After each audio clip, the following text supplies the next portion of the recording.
Apa itu kekerasan seksual? Kekerasan seksual adalah setiap perbuatan merendahkan, menghina, melecehkan, atau menyerang tubuh dan fungsi reproduksi seseorang karena ketimpangan relasi kuasa atau gender yang berakibat penderitaan psikis dan fisik, termasuk yang mengganggu kesehatan reproduksi seseorang dan hilang kesempatan melaksanakan pendidikan dengan aman dan optimal. Jenis-jenis kekerasan seksual. Yang pertama, pengertian kekerasan seksual secara fisik itu seperti menyentuh, mengusap, meraba, memegang, dan menggosokkan bagian tubuh pada area pribadi seseorang tanpa persetujuan. Yang kedua, pengertian kekerasan seksual secara non-fisik itu seperti berperilaku atau mengutarakan ujaran yang mendiskriminasi atau melecehkan penampilan fisik, tubuh, ataupun identitas gender orang lain. Misal, seksi, siulan, dan memandang bagian tubuh orang lain dengan cara atau tujuan yang tidak sopan. Yang ketiga, kekerasan berbasis elektronik itu seperti mengirimkan lelucon, foto, video, audio, atau materi lainnya yang bernuansa seksual tanpa persetujuan penerimanya, dan meskipun penerima materi sudah menegur pelaku. Dampak bagi korban, dorongan untuk bunuh diri, trauma secara seksual, gangguan fungsi reproduksi, perilaku cenderung berubah, dampak psikologis, luka secara fisik, stigma dari masyarakat, kehamilan tidak diinginkan. Menangani dan mengatasi terjadi kekerasan seksual.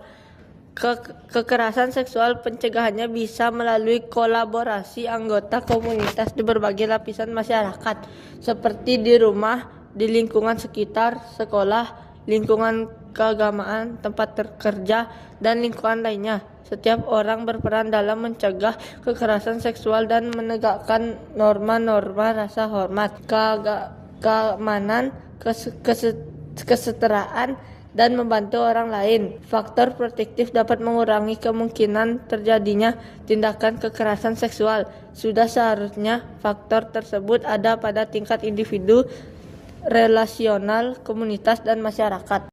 Sebab perilaku kekerasan seksual. Perilaku kekerasan seksual terjadi karena adanya konteks sosial.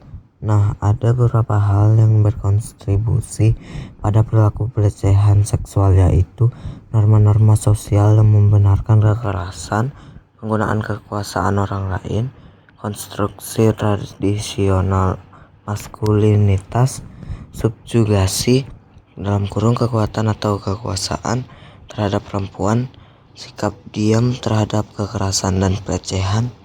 Penindasan dalam segala bentuknya merupakan salah satu akar penyebab perilaku kekerasan seksual. Perlu kami pahami juga, kekerasan seksual bukanlah sebuah peristiwa tunggal yang terjadi pada beberapa orang secara acak dan tidak terprediksi. Ini adalah pola perilaku yang dinormalisasi dan didukung oleh sistem penindasan.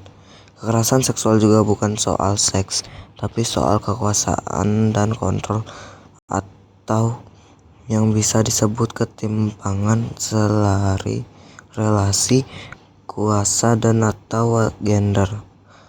Lantas, apa itu ketimpangan relasi kekuasaan dan atau gender?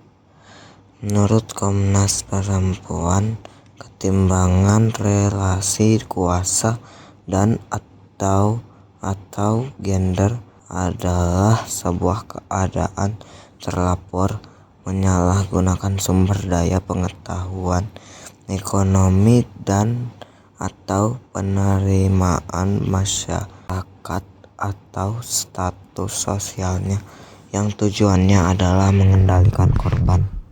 Kesimpulan, kekerasan seksual adalah pelanggaran hak asasi manusia berat yang berakar pada ketimpangan relasi kuasa, berdampak serius pada fisik dan psikologis korban, serta memerlukan penanganan hukum tegas, UU TPKS, dan komprehensif. Pencegahan memerlukan edukasi dini, pengawasan lingkungan, dan dukungan sosial untuk memutus rantai.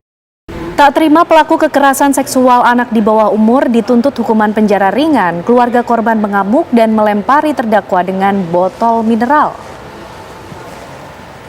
Terdakwa yang baru saja tiba di pengadilan menggunakan mobil tahanan langsung diserang ibu korban yang sejak sidang pertama tak kuasa menahan emosinya. Ibu dan keluarga korban tidak terima anaknya yang masih di bawah umur mengalami tindakan asusila dari pelaku.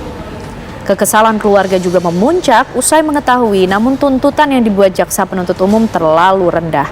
Diketahui terdakwa hanya dituntut 5 tahun penjara, sementara Undang-Undang Perlindungan Anak sudah mengatur jika pelaku pelecehan seksual terhadap anak dipidana penjara maksimal 15 tahun. Kakek korban yang juga merupakan praktisi hukum dan pemerhati anti kekerasan terhadap perempuan dan anak mengaku heran terhadap tuntutan dari jaksa ini. Sementara JPU yang coba dikonfirmasi terkait tuntutan terhadap terdakwa yang dianggap terlalu rendah ini enggan memberikan tanggapan.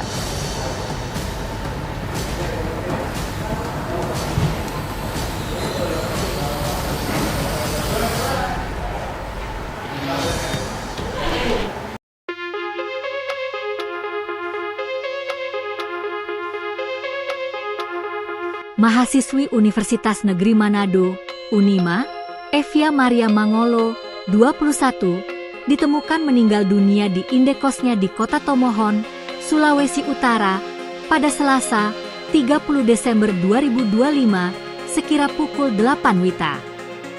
Kematian Evia diduga berkaitan dengan kasus pelecehan seksual yang melibatkan oknum dosen Unima berinisial DM. Evia ditemukan tak bernyawa di depan pintu kos di Kelurahan Matani 1, Tomohon Tengah, setelah dilaporkan penghuni kos kepada pemilik indekos. Polisi bersama tim identifikasi kemudian melakukan olah tempat kejadian perkara. Dugaan pelecehan mencuat setelah beredar surat tulisan tangan korban yang ditujukan kepada Dekan Fakultas Ilmu Pendidikan dan Psikologi, FIP, Unima, berisi pengaduan atas perlakuan tidak pantas yang diduga dilakukan DM. Keluarga korban juga menemukan lebam biru di kaki, pinggang, dan paha korban, sehingga memutuskan dilakukan otopsi di RS Kandou, Manado.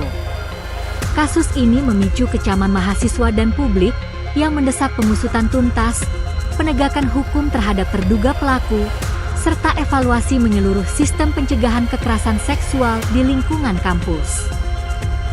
Ya, saudara, seorang gadis berusia 20 tahun di Serang, Banten diduga menjadi korban kekerasan seksual dan tindak pidana perdagangan orang. Korban dijual dan dipaksa melayani nafsu bejat teman-temannya dengan imbalan Rp100.000.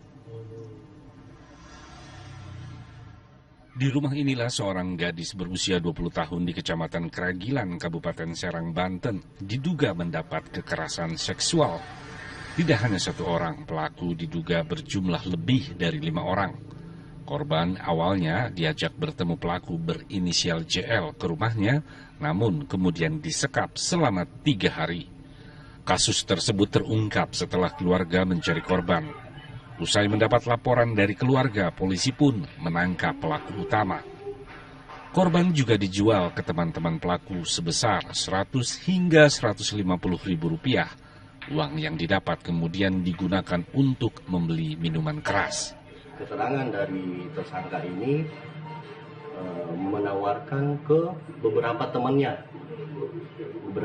sekitar 5 orang dengan kisaran 100.000 sampai 150.000. Jadi berita yang beredar bahwa korban ini disekap dan diperkosa sebanyak beberapa orang ini, kami luruskan bahwa fakta kejadian seperti itu. Saat ini korban tengah ditangani untuk mengatasi traumanya. Ariel Maranus melaporkan dari Kabupaten Serang, Banten. 2 bocah di bawah umur nyaris menjadi korban dugaan pelecehan seksual oleh seorang laki-laki saat bermain di gorong-gorong sungai. Pelaku berinisial RK asal Sumatera kini telah diamankan dan diperiksa di Polresta Yogyakarta. Pelaku diamankan warga di area gorong-gorong sungai di Jalan Pramuka Umbul Harjo, Kota Yogyakarta. Kejadian dugaan pelecehan seksual ini terjadi terhadap 2 anak tersebut pada Jumat sore. Kronologi bermula saat kedua bocah tengah mencari ikan untuk makanan ikan gabus di gorong-gorong.